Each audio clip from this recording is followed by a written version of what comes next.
Just describe a little bit about Bristol's journey as a council on its pathway to supporting community energy, how we've got to where we are and what our plans are for the future. Just a slight caveat, I do wear a number of hats in Bristol, and the one I'm representing today is actually the council's position and how we as and our elected members support community energy. Our municipal energy company does play a role, but they are an arm's length, fully operational company, and I won't really be talking about Bristol Energy per se today, more about the council's role. So just a little dwelling point as we start on the triple bottom line about energy. Councils have a myriad of responsibilities to its residents and businesses, but we see, and we have seen in Bristol many years, that energy plays a substantial part in meeting some of our financial burdens, as well as unlocking benefits for those who do suffer in poor housing, who are paying too much for their energy, and obviously also as part of a global movement to reduce carbon. Bristol does have its own footprint that we need to reduce. I mean, that figure alone in the top box, £870 million a year, you know, it's a substantial chunk of money from a city of 440,000 people. Because most of that money is spent with energy companies who don't live in the city, that money is going outside. So community energy is, and we'll see in a moment, one of the ways that we can circulate that spending back within the city. Yeah, as I said, the council have been looking at energy opportunities, and we do see energy not only as an issue but as a huge opportunity to a council. As a major landlord in the city, 40% of the land and buildings, we've grasped that opportunity for a number of years. That's a picture of one of the 2 wind turbines that the council owns.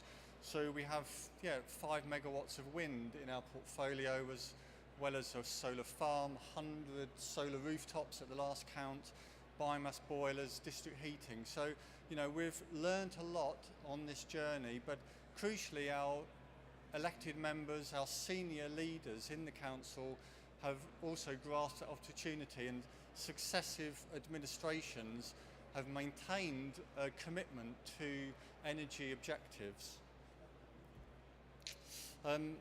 Just a little bit more granularity, but yeah, some of those dots demonstrate where we have energy generation within our boundaries. We are a congested city, but I think the issues I'm talking about now are identical to all the other, certainly the core cities, but other large towns up and down the country. You know, we've worked very hard to unlock these clean energy projects, but you can see elsewhere next to us, our neighbouring authorities have also played a part in working with us on some of these projects.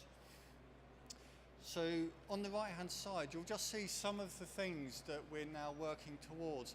I mean, I've been at the council for 6 years, and I was in the private sector before that, and you know, the last 10 years obviously we've been looking at government-backed investments in clean energy. What we're now seeing, and you've heard many times, is about a transition to smarter uses of energy, so generation, but also the way that we consume energy being intrinsically linked. And the council's playing a key role now in understanding that link between the generator and the consumer. So yes, smart is this, you know, buzzword. It means a lot of different things to a lot of different people. You know, energy is a key to that opportunity. So, you know, we're unlocking generation projects on our own buildings, on our own land, working with our community partners to make that happen as well, and understanding how the local community can benefit from those projects. And just as a sort of infographic as well, it's quite an interesting piece, I think. Actually, a lot of these boxes are things that the council have already facilitated or achieved. In fact, when I was looking at this just a moment ago, I realised that really the only things we're not doing are in the top left of that picture. So heat storage, which incidentally is a very interesting new concept. Some of you may have bumped into that technology. There's a lot of things here around electrical storage, but heat is the one energy use which has been very hard to decarbonise. And in a city like Bristol, we take all our waste out to Avonmouth, and a lot of that black bag waste is burnt in energy from waste plants, or CHP. The waste is, the heat is literally wasted. So we're looking at ways to capture that heat and bring it back to the city. So a few things in the offing there. Hydrogen, again, another energy vector which arguably can unlock a lot of new clean energy projects. So these are new things that we do aim to look at. But like I say, the rest of those things are already happening. The problem is they're happening in very kind of piecemeal approaches, and what the council are really keen to do is to strategise how we do these on a much more strategic level. And if we're going to do heat networks and connect a hotel or a social housing block, we also need, as Emma's also alluded to, be very clever about energy efficiency and reducing the usage of those buildings as we go down the street with our heat network. So a lot of it now is coming together, and I'll talk in a moment about the new initiative called City Leap, which we're doing in Bristol. So a little bit of summary to date. Cities up and down the land do play a key part in unlocking these opportunities. As a trusted partner, we obviously are not a partner that is going to be going anywhere quickly. So a lot of the private sector are very keen to work with councils. We have a huge convening influence with our Chamber of Commerce and lots of other partners in the city. Smart City is something that certainly Bristol have been successful in attracting funding for. There's quite a lot of EU funding has been recently, and we've sort of made the best use of that. We've also been installing fibre optic networks, 5G trials as well, so a lot of different things going on. Funding is obviously another big benefit for a council, access to low-cost capital, but also grant funding where it's available. And currently we have a number of arm's length companies, not just the energy company I mentioned, but we also have a waste company, and just in the last 2 months we set up a housing company. Our Mayor's number one objective in this term of office is to build out a lot of affordable housing. So we have very ambitious targets in what is a congested but fast growing city like Bristol. And then just a little bit summary about our energy assets. So the team that I'm in is now 40 strong. So over the last 10 plus years we have grown a team of energy professionals. So that allows us to take some risks, bring funding into the city, and really work with all of those partners to make new things happen. I've mentioned low carbon. I don't know if any of you picked up, before Christmas Bristol did hit a few headlines. There was a motion in our cabinet to accelerate our zero carbon agenda. Currently it is written down as 2050, but that new motion is considering a 2030 objective. But it's again one of what many cities across the country are looking at. And I hear from other local authorities who are issuing climate emergency motions in their own cabinets. The green line shows where we are currently, and we're quite proud as a city of the progress to date, but you can see we too need to carry on that similar trajectory. I suggest that blue line won't be a straight line if we do get down that pathway, but it will be the last few tons of carbon. It will be certainly the hardest to remove.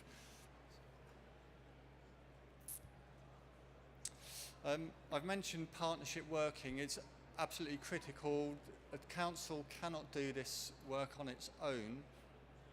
A district heating network, for example, as the council, we can work with Highways England to dig up roads. We're currently digging up the busiest roundabout in Bristol, which is causing all sorts of mayhem, but we're taking a once-in-a-generation opportunity to put heat pipes under that roundabout, and at the same time working with all of the neighbouring landowners to connect to that.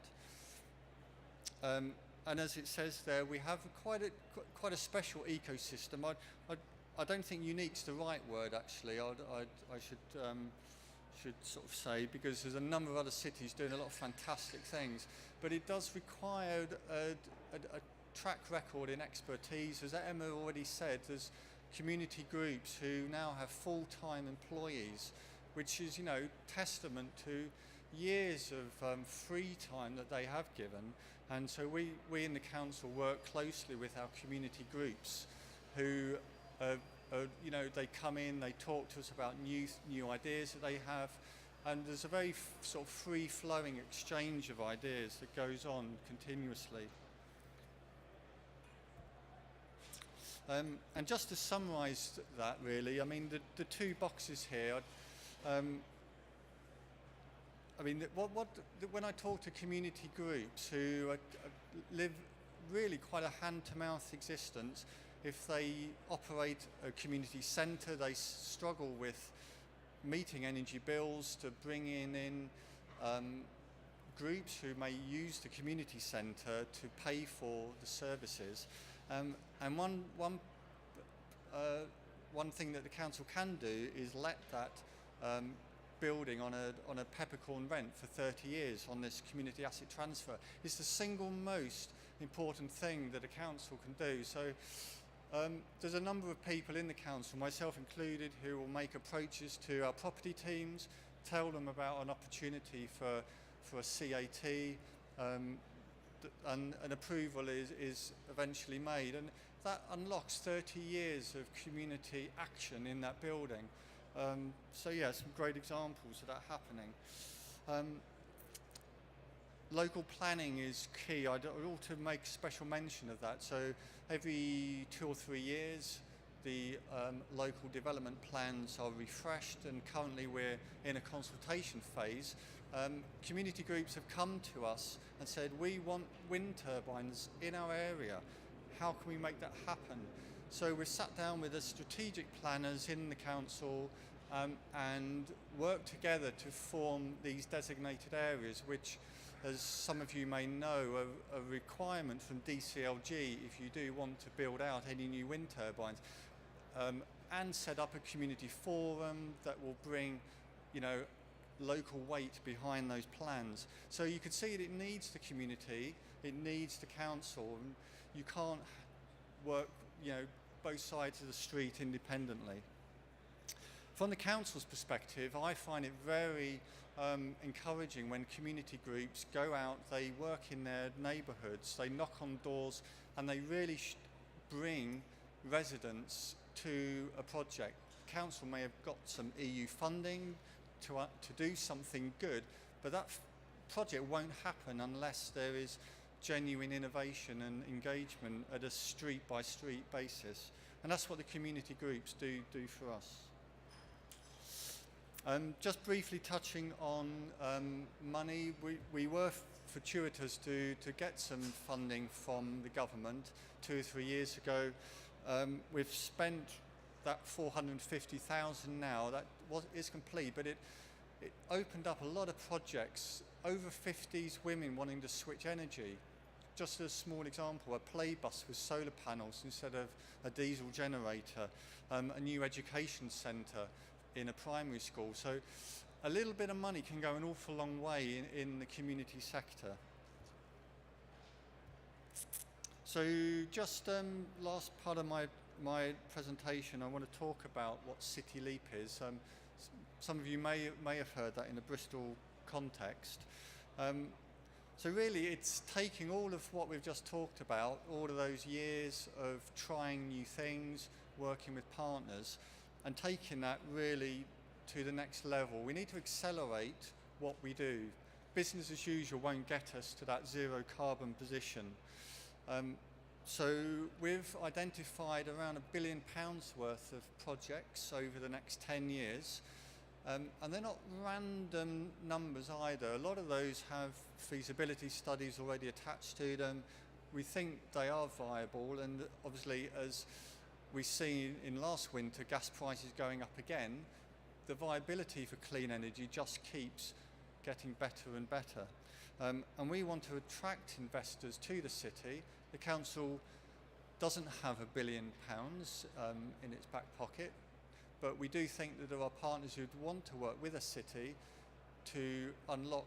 The heat networks is a great example where we can access the opportunity. The investor can work with us to make things happen. So last summer we put out a prospectus, and we didn't know what would happen. We didn't know whether to get one response or none or a lot, and we got a lot. We got 180 companies across a range of technologies, as you can see there. They don't all add up to 180, but some said that they would want to do more than one. But crucially, a range of different companies came to talk to us. So we've had those conversations, and at the moment we are now at a stage where we are going to our Mayor and his Cabinet in April with an option on how we are going to work with some of those partner groups. And that will then take us through the rest of this year through what will be a procurement process. As obviously as a public body, we need to follow a due process. So we're hoping by the end of this year, or likely early 2020, we will have a partner or partners on board that we can then work with and unlock those projects over the next at least 10 years. But we suspect that 10 years is just the start of that City Leap journey. So just the last slide from me.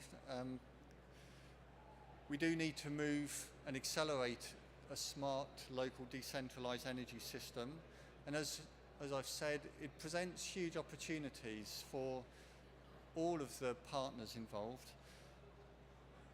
We're coordinating that as a council, but we're encouraging the private sector to come and work with us. And we hope that they will meet our objectives and the outcomes of the City Council. Thanks very much for listening. Look forward to hearing your questions later.